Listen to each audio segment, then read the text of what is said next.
going back to 2020, right? You had shared that you guys had roughly more or less like 40 events, right? In 2020, that's pandemic year. That was when everything was, crashed and burned, and we all had to just pick up the pieces and figure it out. And then moving into 2021, this year, it looks like you guys are going to be wrapping up with about 65 events.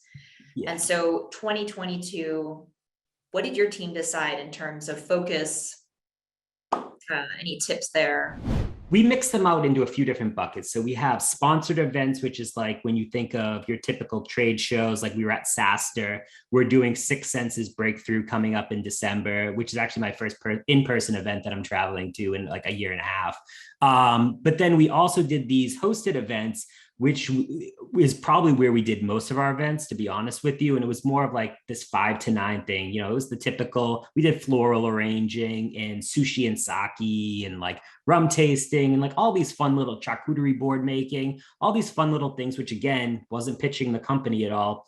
It was just embracing people's lifestyles outside of work. And for 2022, we're actually going to double down on paid. So we're going to cut back the number of events, and we're going to get really targeted to the accounts that matter.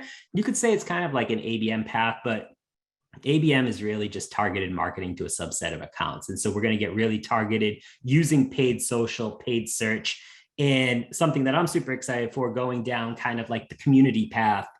Even more than we already do with, we have some really cool partnerships of people that I know that we're going to be working some things out from a content perspective, and leveraging, again, like, we sponsor Rev Genius, Peak Community, Thursday Night Sales, big one for us. And then CMO Coffee Talk Hour, which Latney from Six Sense and Matt Hines from Hines Marketing kind of run. And so we're going to be adding some more communities that we engage with, and just kind of like doubling down on that. Because like, I feel like the pandemic has sped up how much community actually matters and how much it's leveraged when everyone's working from home.